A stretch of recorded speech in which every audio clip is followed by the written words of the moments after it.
आज के लेक्चर का आगाज करते हैं। सबसे पहले लर्निंग ऑब्जेक्टिव 12, इसमें कोई क्वेश्चन पूछना चाहते हो तो पूछ लीजिए।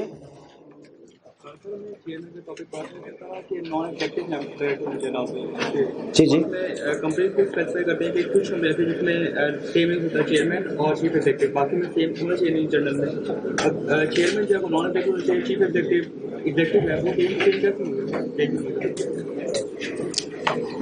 जी चेयरमैन जो है वो नॉन एग्जीक्यूटिव डायरेक्टर में से सेलेक्ट होना चाहिए, ठीक है। और चीफ एग्जीक्यूटिव जो है, चीफ एग्जीक्यूटिव वो हमारा एम्प्लॉय भी हो सकता है और अदर देन एम्प्लॉय भी हो सकता है, ठीक है। तो क्वेश्चन उनका ये है कि क्या ये पॉसिबल है कि चीफ एग्जीक्यूटिव और चेयरमैन सेम पर्सन हो। तो लॉ ने कहा है, उसने कहा है कि कमीशन स्पेसिफाई करेगा किन केसेस में सेम पर्सन नहीं होंगे। तो इससे हमने इनडायरेक्ट मीनिंग ये लिया कि कुछ केसेस शायद ऐसे भी होंगे जिनमें वो सेम पर्सन हो, ठीक है। तो उसमें अगर जो चीफ एग्जीक्यूटिव है वो कंपनी का एम्प्लॉय नहीं है, वो कोई आउटसाइडर है, ठीक है, कंपनी का उसके साथ और कोई डायरेक्ट लिंक नहीं है, ठीक है, तो वो भी नॉन एग्जीक्यूटिव हो सकता है। उस सूरत में चेयरमैन भी हो सकता है, ठीक है। बस थोड़ा कंफ्लिक्ट है, इसीलिए लॉ ने क्लियरली स्टेटमेंट नहीं ना दी, वो तो हमने इंटरप्रेट किया है इसको, ठीक है। तो कुछ केसेस ऐसे हो सकते हैं मे बी, लेकिन वो हमारे सिलेबस से बाहर होंगे कि जिनमें चीफ एग्जीक्यूटिव और चेयरमैन सेम हो सकते हैं। हाँ, जिन केसेस में कमीशन ने कह दिया कि दोनों सेम नहीं होंगे, इसका मतलब है कि वो केसेस में दोनों सेम नहीं होंगे मे बी। अब ये चूंकि हमारे सिलेबस का हिस्सा नहीं है इसलिए मुझे नहीं कंफर्म, मे भी कोई केसेस ऐसे हों, मीनिंग ये मिल रहा है कि जिनमें दोनों सेम पर्सन भी हो सकते हैं। हाँ सेम पर्सन, बिल्कुल जी जी बिल्कुल। नहीं, शॉर्टर पीरियड जो है चीफ एग्जीक्यूटिव का हमने डिसाइड किया था, चेयरमैन के केस में तो मैंने ये बात नहीं की थी। हाँ जी, हाँ बिल्कुल रिमूव किया जा सकता है, वो रिजाइन भी कर सकता है, उसे रिमूव किया जा सकता है चेयरमैन को भी। जी नहीं, एक होता है रिमूव करना, एक होता है उसका टेन्योर कम करना, दोनों में फर्क है। रिमूव तो आप अगले दिन कर सकते हैं और रिमूव किसी को भी कर सकते हैं, डायरेक्टर भी रिमूव हो सकता है, चीफ एग्जीक्यूटिव भी रिमूव हो सकता है, चेयरमैन भी हो सकता है। और रिमूव करना है तो अगले ही दिन अपॉइंटमेंट के हो सकते हैं। एक होता है रिटायर, यानी अपना रेगुलर टेन्योर पूरा करना, ठीक है। तो टेन्योर जो रेगुलर होगा वो 3 ईयर होगा, लेकिन इसका यह मतलब नहीं है कि उसको पहले रिमूव नहीं किया जा सकता, बिल्कुल किया जा सकता है। अगर वो पहले रिमूव हो गया तो जाहिर है उसका टर्म 3 साल से कम होगी उसकी, ठीक है जी। और कोई क्वेश्चन?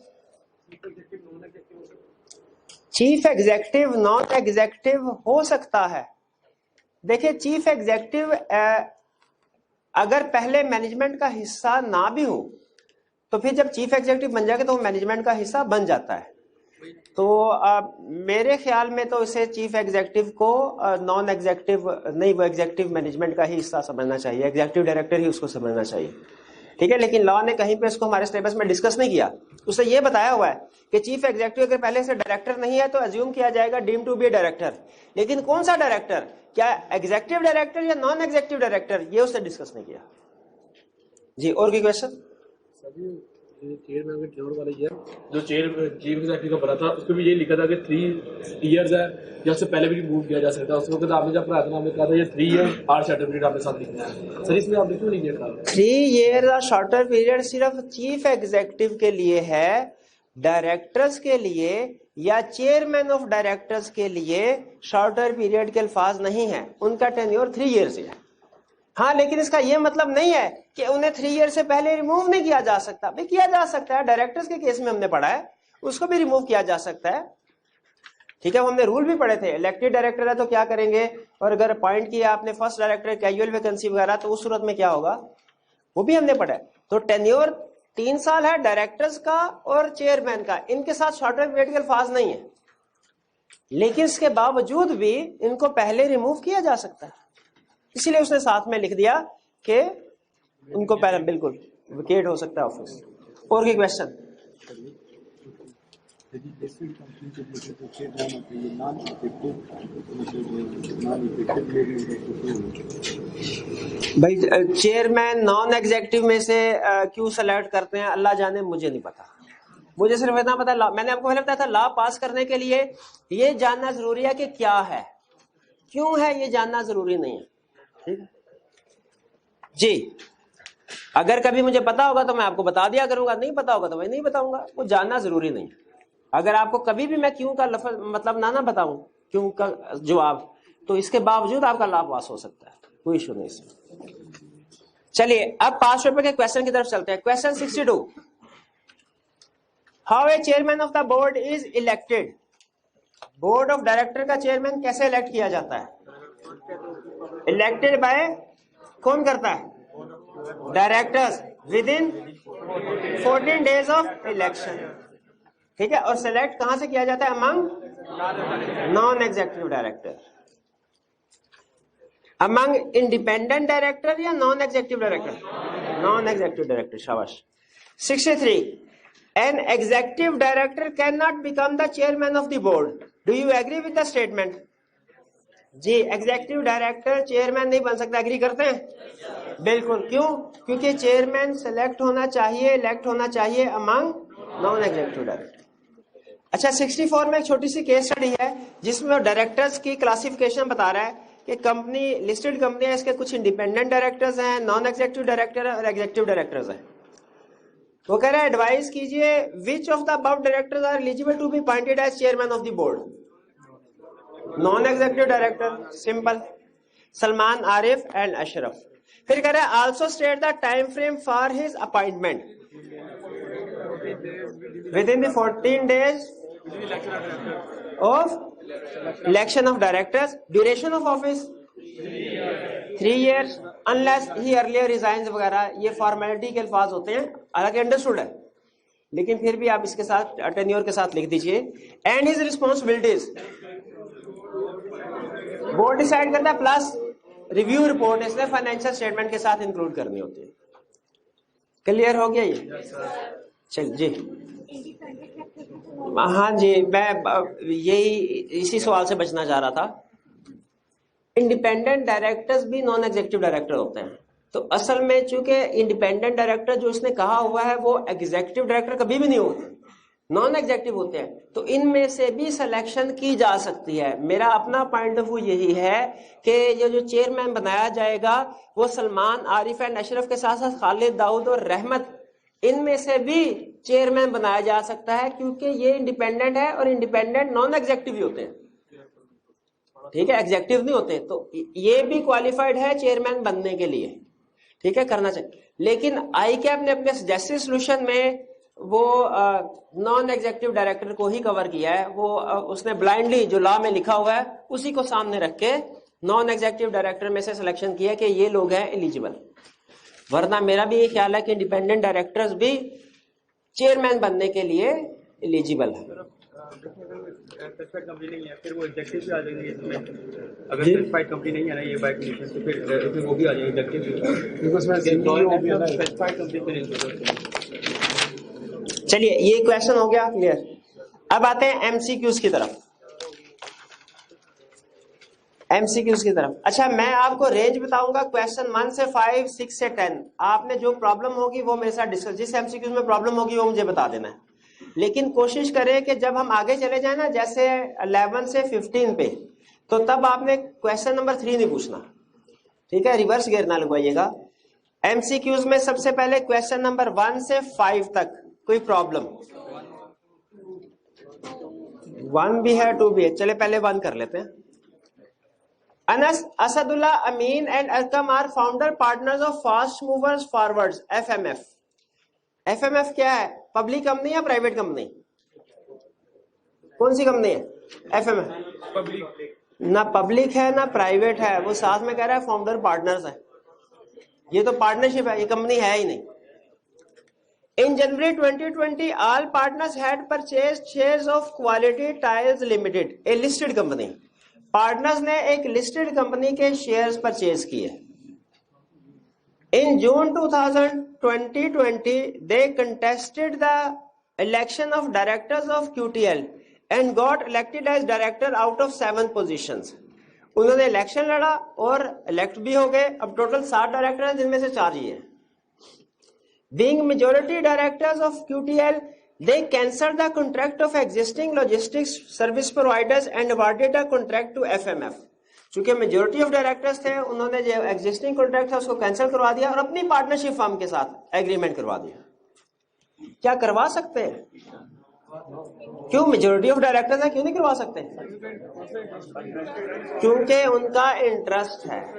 और अगर डायरेक्टर्स का इंटरेस्ट हो किसी कॉन्ट्रैक्ट में तो हमारा रूल है कि वो उसमें पार्टिसिपेट नहीं करते. लिस्टेड कंपनी है तो अटेंड ही नहीं करेंगे, और अगर अनलिस्टेड है तो उस मैटर से रिलेटेड कोरम में काउंट नहीं किया जाएगा उनको, और वोट भी वो नहीं कास्ट करेंगे. अगर कास्ट करेंगे तो उनका वोट काउंट नहीं होगा.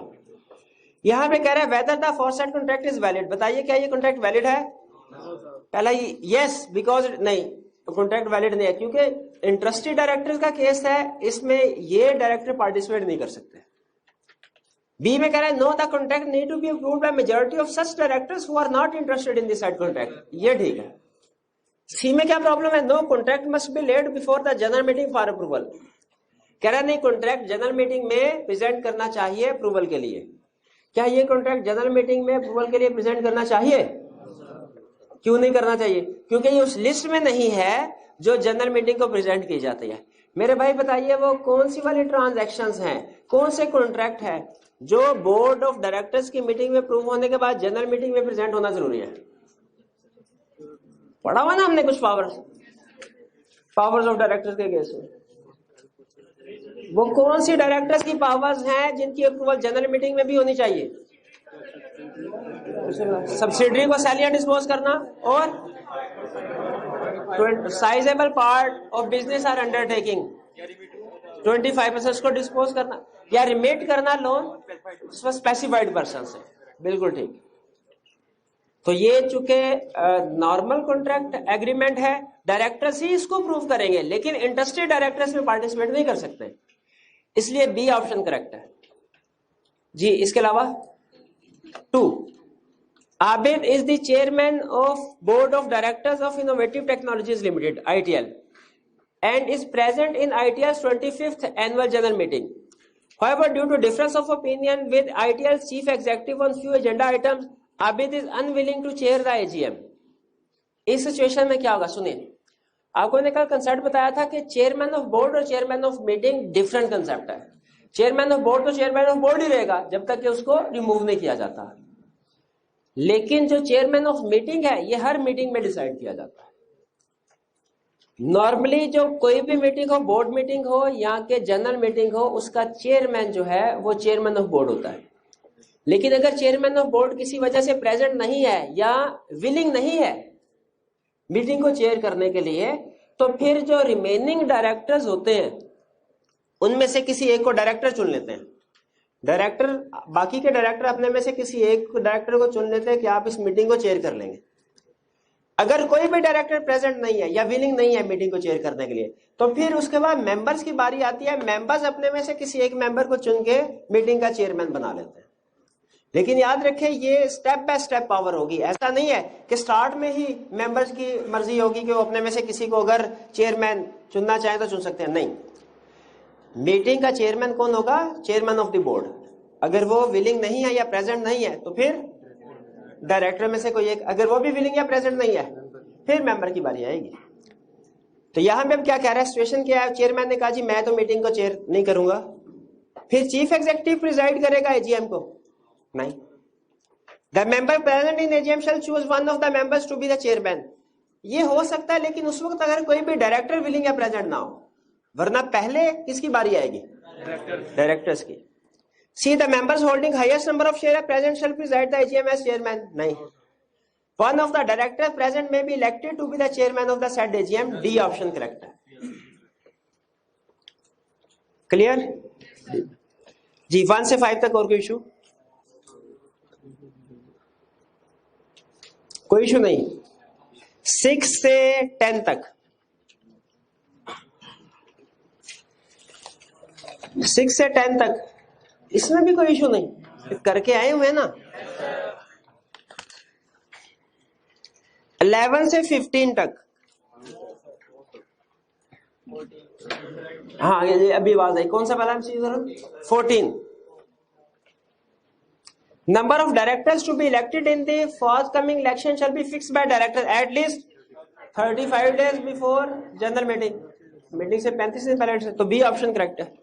ये डेज तो हमारे रटे वाले एमसीक्यूज होते हैं ना डेज में, लेकिन चूंकि अक्सर स्टूडेंट्स को डेज में कंफ्यूजन हो जाती है, भूल जाते हैं, तो इस वजह से वो डेज को भी टेस्ट करता है, क्योंकि डेज मिक्स हो जाते हैं। बाज़ औक़ात मैं खुद भी भूल जाता हूँ 14 डेज थे कि 15 डेज थे, ठीक है, तो इसी वजह से वो डेज को भी टेस्ट करता है। लेकिन ये एमसीक्यू रटे वाला, इसमें कंसेप्ट कोई नहीं होता। अगर आपको याद है डेज तो आपका आंसर करेक्ट, वरना रॉन्ग। 15 तक और कोई इशू? 16 से 20 तक कोई भी इशू नहीं, सब अच्छा है। जी है भाई जी, अच्छा ये सारे आते थे आपको, चलिए ठीक है।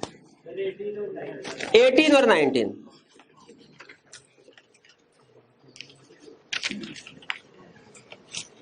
Mr. M has given a request to the company to hold fresh election of director upon acquisition of sizable shareholding in the company that is public unlisted company। क्या एक शेयर होल्डर जिसके पास रिक्विजिट शेयर होल्डिंग आ जाए, required share holding, वो fresh election के लिए कह सकता है? बिल्कुल कह सकता। The director are supposed to proceed to hold fresh election of directors within कितने दिन में? 30 डेज में। 30 डेज में, ये भी वही टाइम की बात है। अगर आपको याद है तो फौरी तौर पे आप सिलेक्ट कर सकते हैं correct option. 19 A person cannot be appointed as director of a company if he is lacking fiduciary behavior and a declaration to this effect has been made by the court at any time during preceding का मतलब previous 5 years में। वो हमने disqualification के criteria में पढ़ लिया था इसको। इसमें भी टाइम इन्वॉल्व है, कंसेप्ट नहीं कोई इन्वॉल्व। जी और कोई क्वेश्चन? 13 कोई बात नहीं। Chief executive shall be a person who is vested with whole or substantially the whole of the powers of the management of the affairs of the company। बिल्कुल ठीक है, चीफ एग्जीक्यूटिव की definition बता रहा है हमें। Being a member of the board of directors, he reports to, किसको report करता है भला? वो बोर्ड को करता है, वो सिर्फ चेयरमैन को नहीं करता, ठीक है, वो पूरे बोर्ड ऑफ डायरेक्टर्स, सारे बोर्ड ने चूंकि उसको सिलेक्ट मेजोरिटी की बेस पे अपॉइंट किया ना, तो वो बोर्ड ऑफ डायरेक्टर्स को रिपोर्ट करेगा, सिर्फ चेयरमैन को रिपोर्टेबल नहीं है। जी और भी क्वेश्चन? चलिए इसको भी कंक्लूड कर ले। अच्छा, अब मैंने आपको बताया था कि जब हमारा चैप्टर 13 कंप्लीट हो जाएगा उसके बाद हम केस स्टडी की तरफ चलेंगे। तो आज वो दिन आ गया जब मैंने आपको केस स्टडी अटेम्प्ट करना सिखाना है। आपको क्वेश्चंस दिए गए हैं, क्वेश्चंस जरा अपने सामने रखिए। भाई थोड़ी देर के लिए पॉज कीजिएगा रिकॉर्डिंग। जी अब हम चलते हैं केस स्टडीज की तरफ। केस स्टडीज के लिए आपको कुछ क्वेश्चंस हमने केस स्टडीज शेयर की हैं। आज के लेक्चर में हम सीखेंगे कि हमने लॉ की केस स्टडीज को अटेम्प्ट कैसे करना है, ठीक है। तो सबसे पहले इसका असूल सुन लीजिए। आपने शायद अक्सर कोई मूवीज वगैरह में या टीवी ड्रामा में देखा होगा कि जब कोर्ट केस होता है कोई और उसमें जज फैसला देने लगता है तो उससे पहले वो जज कहता है, अल्फाज क्या बोलता है कि तमाम सबूतों और गवाहों के बयानात की रोशनी में अदालत इस नतीजे पे पहुंची है कि वो आगे जो भी उसको सजा वगैरह देनी है वगैरह वगैरह। आप नोट कीजिए इस स्टेटमेंट के दो हिस्से हैं। एक जज का डिसीजन कि इस बंदे में जुर्म साबित होता है, इसे ये सजा देनी है, और एक उससे पहले वाला हिस्सा क्या, सबूतों और गवाहों के बयानात, ठीक है। यानी डिसीजन बाद में, बेसिस ऑफ डिसीजन पहले। उसी तरह याद रखिए लॉ में कोई भी केस स्टडी हो हमारी, छोटी से छोटी या बड़ी से बड़ी, उसके दो हिस्से होंगे। एक हिस्सा होगा बेसिस ऑफ डिसीजन, यानी बेसिस ऑफ डिसीजन हमारी क्या होगी। अब जाहिर है हमारा कोई क्रिमिनल केस तो नहीं है जिसमें हम वो सबूत और टिपिकल जो सबूत और गवाहों के बयानात होते हैं उनकी तरफ जाए। हमने सिर्फ रेलिवेंट लीगल प्रोविजन को डिस्कस करना है। यानी हमारे भी केस स्टडी के दो हिस्से होंगे, बेसिस ऑफ डिसीजन और डिसीजन। बेसिस ऑफ डिसीजन क्या होगा, रेलिवेंट लीगल प्रोविजन। हमने बताना है उसे कि वो कौन सी लीगल प्रोविजन है जिसके गिर्द ये केस घूमता है। और दूसरा डिसीजन, डिसीजन का मतलब क्या होगा कि जो भी उसने सिचुएशन में पूछा है, रिक्वायरमेंट में है कि ये बंदा क्वालिफाइड है या क्वालिफाइड नहीं है, ये स्टेटमेंट कंपनीज एक्ट के मुताबिक है या नहीं है, जो भी उसने पूछा है हम उसे डिसीजन वाले हिस्से में ये चीज बताएंगे। तो आइंदा जब कभी हम कोई भी केस स्टडी अटेम्प्ट करेंगे, हमारे सॉल्यूशन के दो हिस्से होंगे, एक रेलिवेंट लीगल प्रोविजन और दूसरा डिसीजन। अच्छा, रेलिवेंट लीगल, मैंने ये नहीं कहा लीगल प्रोविजन, मैंने कहा relevant legal provision. Relevant legal provision से क्या मुराद है? वो लीगल प्रोविजन, वो कंसेप्ट जिसके गिर्द केस स्टडी घूमती है, यानी उस केस स्टडी में उसने जिस कंसेप्ट को बेस बना के केस बनाया है, प्रेजेंट किया है, हमने वो केस बताना है, उसको लीगल प्रोविजन बतानी है पहले, और सिर्फ रेलिवेंट पोर्शन। जैसे फर्ज कीजिए, अगर हमें कोई भी केस देता है और फिर ये पूछता है कि बताओ इस सिचुएशन में डायरेक्टर डिस्क्वालिफाइड है कि नहीं, तो हमने पहले उसे रेलिवेंट लीगल प्रोविजन बतानी है। रेलिवेंट लीगल प्रोविजन में क्या बताएंगे? वो डिस्क्वालिफिकेशन में तो 10-11 चीजें थी, क्या सारी की सारी चीजें बताएंगे उसको? नहीं, सिर्फ वही डिस्क्वालिफिकेशन वाली चीज बताएंगे जो उसने क्वेश्चन में कहा। जैसे उसने फॉर एग्जांपल अगर डिफॉल्टर की बात की है, तो हम सिर्फ इतना लिखेंगे, a director is disqualified for appointment as director of listed company if he is defaulter of a financial institution. सिर्फ ये, बाकी की सारी डिस्क्वालिफिकेशन को डिस्कस करने की जरूरत नहीं, क्योंकि उसने क्वेश्चन में उनको मेंशन ही नहीं किया। ये हमारी रेलिवेंट लीगल प्रोविजन। पहले हम रेलिवेंट लीगल प्रोविजन लिखेंगे जिसका क्वेश्चन से कोई ताल्लुक नहीं होगा, यानी उसमें क्वेश्चन के फैक्ट्स, क्वेश्चन के नेम्स, क्वेश्चन की डेट्स डिस्कस करने की जरूरत नहीं है, ठीक है। फिर इसके बाद जो डिसीजन वाला पोर्शन होगा, उसमें हम क्वेश्चन के फैक्ट्स को सामने रख के, उसमें जो भी नेम यूज हुए हैं, उसमें जो भी डेट्स यूज हुई हैं, जो परसेंटेज वगैरह यूज हुई हैं, उनको यूज करते हुए अपना डिसीजन देंगे कि ये सिचुएशन कंपनीज एक्ट के मुताबिक है या नहीं है। तो हमारे सॉल्यूशन के हमेशा कितने हिस्से होंगे? 2, एक रेलिवेंट लीगल प्रोविजन और एक डिसीजन। अच्छा, इसका मतलब यह हुआ कि कोई सी भी केस स्टडी हो, उसमें 50% जो पोर्शन होगा वो हमारा रिप्रोडक्शन का भी होगा। कौन से वाला हिस्सा वाला? Legal provision. इसका मतलब है जो आईकैप ने केस स्टडीज के क्वेश्चन बनाए हैं, उन केस स्टडीज के क्वेश्चन में भी 50% कम अज कम जो वेटेज होती है वो रटे वाले कंसेप्ट्स की होती है, वो हमने रिप्रोड्यूस करना होता है, ठीक है। तो यानी केस स्टडी अटेम्प्ट करने के लिए भी हमें कंसेप्ट्स को याद करना पड़ेगा। इसलिए मैंने पहले आपसे ये कहा था कि पहले हम कुछ बेसिक कंसेप्ट्स को कवर कर लेंगे, उसके बाद जब रीजनेबल स्टेज पे पहुंच जाएंगे फिर हम केस स्टडीज की तरफ आएंगे, ठीक है। तो आज हम केस स्टडीज को अटेम्प्ट करने की तरफ जा रहे हैं। अभी तक के सारी डिस्कशन में आपने सिर्फ एक चीज ध्यान में रखनी है कि केस स्टडीज को सॉल्व करते हुए हर केस स्टडी चाहे छोटी से छोटी हो या बड़ी से बड़ी, उसके 2 हिस्से करने हैं। पहला हिस्सा कौन सा? लीगल प्रोविजन नहीं, रेलिवेंट लीगल प्रोविजन, और दूसरा हिस्सा कौन सा? डिसीजन। अब जरा हम सैंपल बेस पे कुछ केस स्टडीज को डिस्कस करके देखते हैं कि हम इनको एग्जाम में कैसे प्रैक्टिस करेंगे। पहला case, Frayada Limited FL, an unlisted public company, is engaged in the business of manufacturing and sale of plastic bottles in Lahore. बल्कि सुन लीजिए, एग्जाम में किसी भी क्वेश्चन को पढ़ने से पहले, खासतौर पे केस स्टडी से पहले, उसकी रिक्वायरमेंट को पढ़ लें। रिक्वायरमेंट से हमें इतना अंदाजा हो जाएगा कि ये किस चैप्टर का क्वेश्चन है। जब ये अंदाजा हो जाए तो हमें अपने कंसेप्ट्स को फोकस करने में हेल्प मिलेगी। हमारा माइंड अनकॉन्शियसली हमारे उस चैप्टर से रिलेटेड जितने भी कंसेप्ट्स होंगे उनको रिफ्रेश करना शुरू कर देगा। तो मैं पहले रिक्वायरमेंट पढ़ता हूं। रिक्वायरमेंट में कह रहा है, under the provisions of Companies Act 2017 explain whether FL can appoint Gul Mehar as the CEO of the company. अब मुझे पता चल गया ये मैनेजमेंट चैप्टर 13 का क्वेश्चन है, ठीक है। तो मैंने डायरेक्टर और चीफ एग्जीक्यूटिव, मेरा माइंड ऑटोमेटिकली, मैं क्वेश्चन पढ़ रहा हूंगा लेकिन बैक एंड पे मेरा माइंड प्रोसेसिंग कर रहा होगा उस चैप्टर के कंसेप्ट्स की। कह रहा है एफएल एन अनलिस्टेड पब्लिक कंपनी। अच्छा, अब क्या केस स्टडीज में लिस्टेड होना, अनलिस्टेड होना, पब्लिक होना, प्राइवेट होना, ये अहम होता है कि नहीं? बिल्कुल। हमने कुछ कंसेप्ट्स पढ़े हैं जो सिर्फ लिस्टेड पे होते हैं, कुछ कंसेप्ट्स ऐसे पढ़े हैं जो सिर्फ पब्लिक के लिए होते हैं। तो इसको अंडरलाइन कीजिए, इन अल्फाज को अंडरलाइन कीजिए। तो ये unlisted public company engaged in the business of manufacturing and sale of plastic bottles in Lahore. Lahore में प्लास्टिक बोतल का काम करते हैं।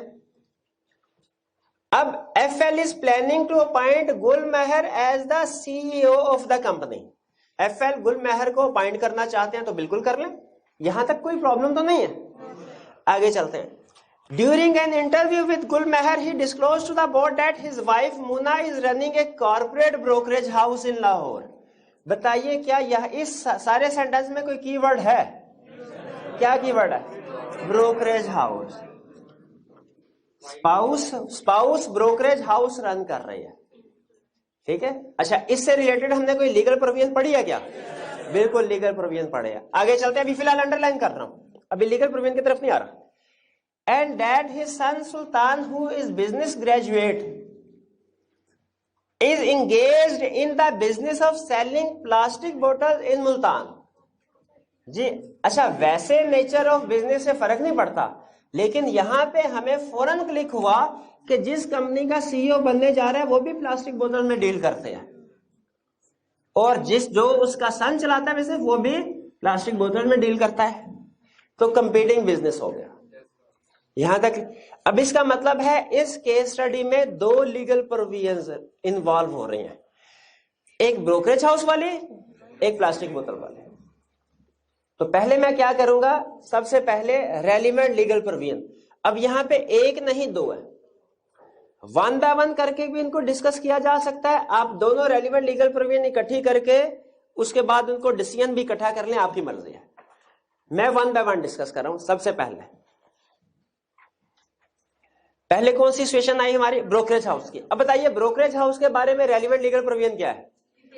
ए person is disqualified for appointment as director of listed company if he or his spouse. अच्छा एक minute, अरे ही are spouse के साथ माइनर चाइल्ड है कि नहीं? इस प्रोविजन में पक्की बात है, माइनर चाइल्ड तो नहीं। चले, he or his spouse, आगे क्या? works as broker या runs a brokerage house या works in stock exchange as stock broker, कुछ भी अल्फाज लिख सकते हैं, इससे फर्क नहीं पड़ेगा। आप अपनी इंग्लिश को यूज करते हुए वो बता सकते हैं। केस स्टडी में इस चीज की गुंजाइश होती है, कंसेप्ट सेम होना चाहिए जी। तो ये बता दिया हमने। अब उसके बाद ये हमारी रेलिवेंट लीगल प्रोविजन है। उसके बाद डिसीजन में क्या लिखेंगे कि क्या ये डिस्क्वालिफाइड है? डिस्क्वालिफाइड नहीं। क्यों डिस्क्वालिफाइड नहीं है? As F L. अच्छा, डिसीजन में क्या लिखेंगे? As F L is unlisted company, therefore Gul Mehar is not disqualified in respect of this issue. ठीक है, ये हमें बता दिया, क्योंकि दूसरा इशू भी है ना। अब हमें नहीं पता दूसरे इशू में वो डिस्क्वालिफाइड होता है कि नहीं होता। ये इशू डिस्कस कर दिया। दूसरा इशू कौन सा इसमें है? कंपीटिंग बिजनेस वाला। अब इसकी रेलिवेंट हेडिंग देंगे, दूसरी हेडिंग रेलिवेंट लीगल प्रोविजन। अब रेलिवेंट लीगल प्रोविजन क्या है? इफ ए पर्सन और स्पाउस और minor child is engaged, sorry, a chief executive और हिज स्पाउस और minor child can not engage in competing business. अच्छा मुझे ये बताइए, can not engage in competing business, ये प्रोविजन प्राइवेट कंपनीज के लिए है, पब्लिक कंपनी के लिए है, लिस्टेड के लिए, किस तरह की कंपनीज के लिए? पब्लिक कंपनी, पक्की बात है। और ये पब्लिक कंपनी है, लिस्टेड कंपनी के लिए तो नहीं है? नहीं जी, नहीं, सिर्फ लिस्टेड कंपनी के लिए नहीं है, ये पूछ रहा हूं। सिर्फ लिस्टेड कंपनी के लिए, ऑल पब्लिक कंपनीज के लिए इस पे अप्लाई होगी, इस पे अप्लाई होगी ना। तो अगर Gul Mehar or spouse or minor child engage in competing business, अब क्वेश्चन यहां पे ये अराइज होता है, क्या इसका सन माइनर चाइल्ड है कि नहीं? अगर माइनर चाइल्ड है तो फिर ये डिस्क्वालिफाइड होगा, कंपीटिंग बिजनेस में इंगेज नहीं हो सकता। लेकिन अगर मेजर है तो फिर कोई इशू नहीं है। अब क्वेश्चन यहां पे ये उसने क्लियरली मेंशन नहीं किया। यहां पे दो ऑप्शन है, या तो आप इफ करके दोनों ऑप्शन डिस्कस कर दें, ठीक है। क्या उस सूरत में क्या होगा कि लीगल प्रोविजन में हमने रेलिवेंट लीगल प्रोविजन में बता दिया कि chief executive can not engage in competing business. Decision में लिख देंगे if Sultan is a major then Gul Mehar can be appointed as chief executive, और फिर if Sultan is a minor child Gulmehar can not be appointed as CEO, ये लिख सकते हैं। वरना क्वेश्चन में हमें इंडिकेशन मिल रही है कि वो मेजर है, वो क्या, बिजनेस ग्रेजुएट, ठीक है। और बिजनेस ग्रेजुएट नॉर्मली जब आप ग्रेजुएशन करते हैं तो 18 साल उम्र नॉर्मली हो चुकी होती है, लेकिन ये कंफर्म नहीं है। इसीलिए यहां तो आप दोनों अजम्पशन लिखें कि अगर माइनर है मेजर, और अगर आपने एक अजम्पशन लिखने तो फिर मेजर वाली लिख लें, ठीक है, फिर मेजर वाली लिख लें, क्योंकि बिजनेस ग्रेजुएट से हमें इंडिकेशन मिल रही है कि वो मेजर होगा।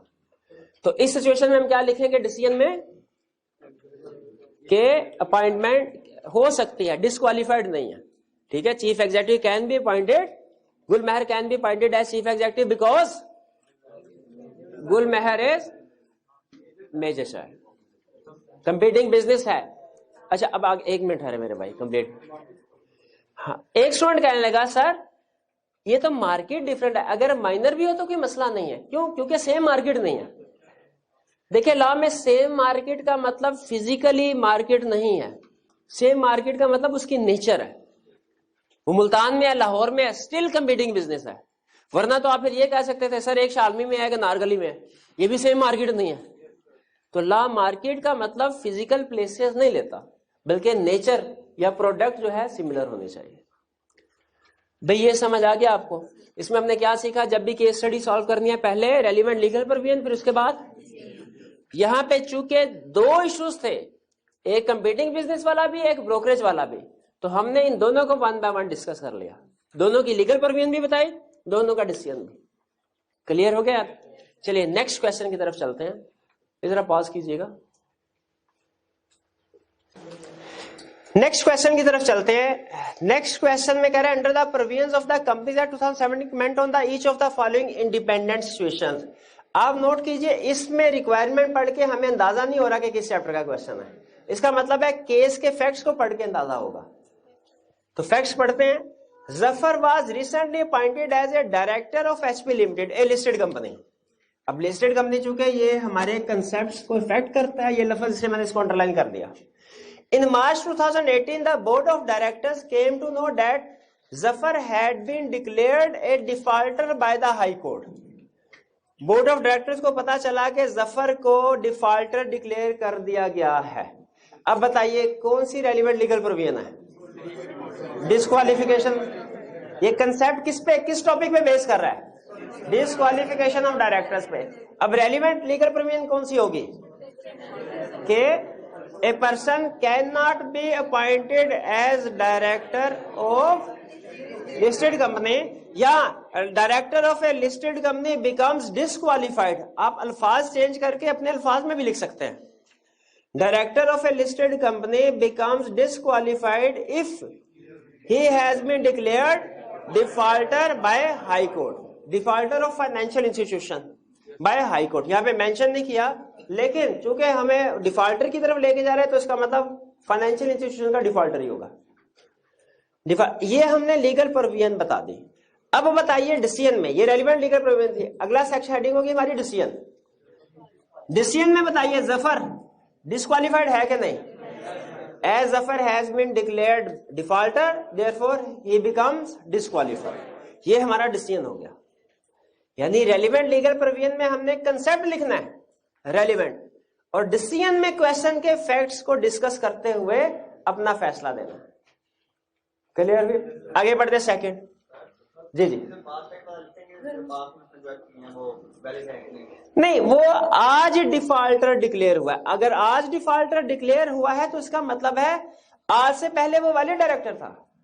देखिए 2 कंसेप्ट है। एक ये हमने एक डायरेक्टर को 1 जनवरी को अपॉइंट किया और 1 जनवरी को ही वो डिस्क्वालिफाइड था, तो उसने जनवरी फरवरी मार्च अप्रैल तक जो भी डिसीजन किए वो हम कहेंगे कि ये past acts of de facto director है। लेकिन अगर एक डायरेक्टर 1 जनवरी को अपॉइंट किया और वो वैलिड था और 25 अप्रैल को आके हाई कोर्ट ने उसे डिफॉल्ट किया, तो इसका मतलब है, इसका ये मतलब नहीं जो शुरू के 3-4 महीने उसने काम किया तो वो डिफेक्टिव डायरेक्टर था। नहीं, वो वैलिड था। यहां पे पास्ट एक्ट्स वाला कंसेप्ट नहीं आएगा, ठीक है, क्योंकि देखिए सब्सिक्वेंटली डिफॉल्टर हो रहा है। अगर एट टाइम ऑफ अपॉइंटमेंट ही वो डिफॉल्टर होता तो फिर आपकी बात ठीक थी, फिर पास्ट एक्ट्स वाला कंसेप्ट आता। सर जी ये वेकेशन में भी इधर लिखा जाएगा टॉपिक में? कि आफ्टर अपॉइंटमेंट वो सब्जेक्ट बना किसी भी क्राइटेरिया का जो आपने स्पेसिफाई किया है। हाँ तो वही बता रहे हैं ना कि आफ्टर अपॉइंटमेंट ही वो डिस्क्वालीफाई हुआ है। इसका जो जवाब होगा वो जो लोकेशन ऑफ ऑफिस में डायरेक्टर है उस पर ऑफिस में दिया जाएगा। वोकेशन ऑफ ऑफिस में ये वाली सिचुएशन वेकेशन ऑफ ऑफिस वाले कंसेप्ट में तो नहीं है, ये तो डिस्क्वालिफिकेशन वाले में। होल्ड ऑफिस अपॉइंटमेंट हाँ जी हाँ, वो यही बता रहा है ना कि अगर अपॉइंटमेंट के बाद भी कोई डिस्क्वालिफिकेशन वाला क्राइटेरिया लगता है तो स्टिल वो डिस्क्वालीफाई हो जाएगा। यानी ये तो हमने उसमें भी पढ़ लिया था कि जो क्राइटेरिया हमारा डिस्क्वालिफिकेशन का है वो एट टाइम ऑफ अपॉइंटमेंट के साथ साथ आफ्टर अपॉइंटमेंट भी अप्लाई होगा। Second, Kaleem is a director of Bihar limited. On 1 October 2017 Kaleem went abroad on personal trip and returned back on 15 February 2018. He was unable to attend 5 board meetings which were held during this period. 5 board meetings. अब देखिए concept कौन सा, disqualification वाला। Relevant legal provision क्या होगी, director ipso facto ceases to hold office. इसमें आ गया if he is absent from 3 consecutive board meeting without seeking leave of absence। ये हमारा रेलिवेंट। अब रेलिवेंट लीगल प्रोविजन में हमने ये लाइन लिख दी। अब देखिए इसका केस से ताल्लुक नहीं है, ये हमारा कंसेप्ट है जिसकी बेस में ये केस सॉल्व होगा। अब डिसीजन में क्या लिखेंगे बताइए, कलीम जी ऑफिस वेकेट हुआ कि नहीं हुआ। अच्छा यहां पे उसने ये नहीं बताया कि उसने लीव ऑब्टेन की थी कि नहीं, तो क्या, हाँ बिल्कुल, तो आप दोनों भी डिस्कस कर सकते हैं या सिर्फ ये भी डिस्कस कर सकते हैं कि वो डिस्क्वालीफाई हो जाएगा if he did not obtain leave of absence. ठीक है, सिर्फ ये भी लिख दें या इस तरह लिख दीजिए if Kaleem sought leave of absence then he will not be disqualified, और उसके बाद if he did not obtain leave of absence then he will be disqualified. Clear हो गया ना, दोनों भी डिस्कस कर सकते हैं या इफ करके एक भी डिस्कस कर दें तो वो दोनों को सर्व कर देगी। यानी अगर मैं इस तरह लिख दूं कि Kaleem will ipso facto ceases to hold office if he did not obtain leave for absence. ठीक है, लीव फॉर एब्सेंस, तो इफ के लफ्ज से ये पता चल रहा है कि अगर उसने लीव ऑब्टेन नहीं की तो वो डिस्क्वालीफाइड हो गया, और अगर लीव ऑब्टेन करता तो फिर ना होता। इफ के लफ्ज से दोनों सेंसेस क्लियर हो जाती है। आप चाहे तो दोनों का अलग-अलग सेंटेंस बना दे, चाहे तो एक ही सेंटेंस में कवर कर दे इफ के साथ। भाई ये समझ जी जी जब बताया ही नहीं है कि उसने लीव लिया नहीं तो मतलब वो मेंशन नहीं करना चाह रहा उसने। हाँ अगर अच्छा यहाँ पे देखिए उसने बताया नहीं कि लीव ली के नहीं। याद रखिए इस सिचुएशन में हमने उसको डिस्कस करना है दोनों पॉसिबिलिटीज को। आप चाहे स्पेसिफिकली लहदा डिस्कस कर दें हेडिंग बना के कि अगर उसने लीव ऑब्टेन की तो फिर ये सिचुएशन है, नहीं ऑब्टेन की तो ये सिचुएशन, यहाँ इफ करके कर दीजिए। ये बिल्कुल वैसी सिचुएशन है जैसे प्रीवियस क्वेश्चन में हमने वो सुल्तान जो सन था उसके बारे में assumption ली थी कि अगर वो मेजर है तो फिर कोई इशू नहीं है, लेकिन अगर वो माइनर है तो फिर वो चीफ एग्जीक्यूटिव नहीं बन सकता। ठीक है, यहां तो आप दोनों को डिस्कस कीजिए स्पेसिफिकली या इफ करके आप डिस्कस कर सकते हैं। यहां तक clear. Next question,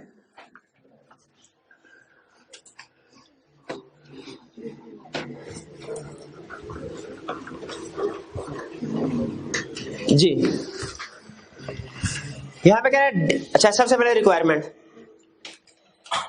in the light of Companies Act 2017 discuss the duties and responsibilities of Moiz under the above circumstances.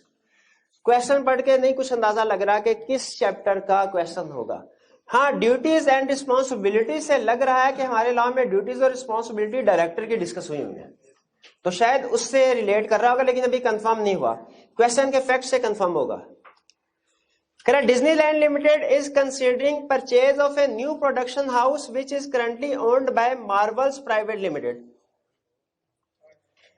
The board of directors of Disneyland Limited is considering to give responsibility of negotiating and finalization of the deal to two of its director Moiz and Kareem। यहां तक बताइए कहानी में कोई twist नजर आ रहा है आपको?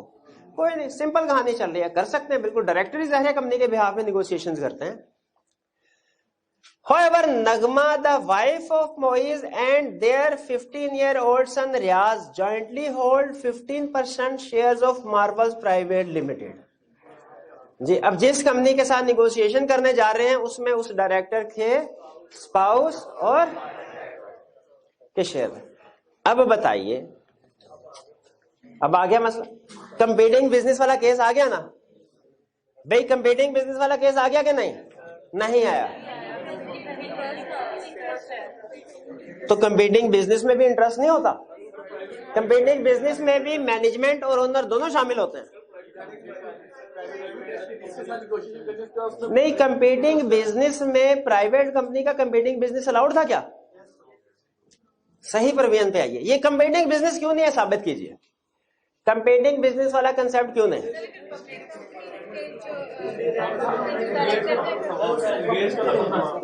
इंगेज, तो इंगेज का मतलब मैनेजमेंट और ओनर दोनों होते हैं ना? नहीं, इंगेज लिविंग है।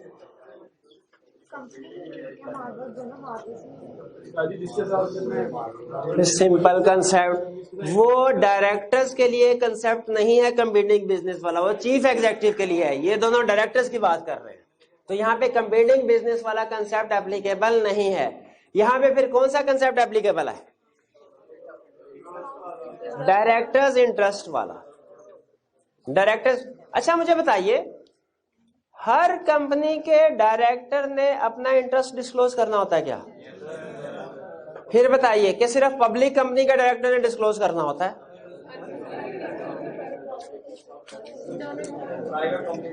क्या प्राइवेट कंपनी के डायरेक्टर्स पे इंटरेस्ट डिस्क्लोज करना लाजिम है? क्या प्राइवेट कंपनी के डायरेक्टर्स ने भी इंटरेस्ट डिस्क्लोज करना होता है? देखें क्या लिखा हुआ है। हाँ जी, देखें, ये एक्सेप्शन से आप मार खाते हैं, कंडीशन से मार खाते हैं। जो एडिशनल मेन कंसेप्ट याद होता है, ये नहीं याद होता पब्लिक कंपनी है कि प्राइवेट कंपनी के लिए, लिस्टेड है कि अनलिस्टेड के लिए। तो पब्लिक कंपनी के डायरेक्टर्स के लिए इंटरेस्ट डिस्क्लोज करना लाजिम है, प्राइवेट के लिए तो नहीं है। अच्छा चलिए, मेरा ये ख्याल है कि चूंकि मार्वल्स प्राइवेट लिमिटेड जो है वो एक प्राइवेट कंपनी है, एक प्राइवेट कंपनी है, तो इसमें अगर डायरेक्टर्स का इंटरेस्ट है तो उसे डिस्क्लोज करना लाजमी नहीं और उस पर यह प्रोविजन नहीं लगेगी। बताइए आपका क्या ख्याल है? हाँ शाबाश, याद रखिए, ये क्वेश्चन हम डिज्नीलैंड के पॉइंट ऑफ व्यू से सॉल्व कर रहे हैं या मार्वल्स प्राइवेट लिमिटेड के लिए? डिज्नीलैंड। तो डिज्नीलैंड प्राइवेट कंपनी नहीं है। हाँ, जो मार्वल्स प्राइवेट लिमिटेड कंपनी है ना, इसके डायरेक्टर्स का अगर कोई इंटरेस्ट होगा उन्होंने डिस्क्लोज नहीं करना, ठीक है। लेकिन चूंकि हम डिज्नीलैंड के पॉइंट ऑफ व्यू से क्वेश्चन सॉल्व कर रहे हैं, इसके डायरेक्टर्स के लिए चाहे प्राइवेट कंपनी में इंटरेस्ट क्यों ना हो, वो इंटरेस्ट डिस्क्लोज करना लाजिम है। तो बताइए मोइज की क्या रिस्पॉन्सिबिलिटी है यहाँ पे? कि पहली चीज इसकी फिड्यूशियरी ड्यूटी है, स्टैट्यूटरी ड्यूटी है कि अपना interest in Marvels private limited disclose करे। अच्छा, क्या सिर्फ यही ड्यूटी है? इसके बाद कहानी खत्म कर दें? क्या आगे मजीद भी कुछ ड्यूटीज है क्या?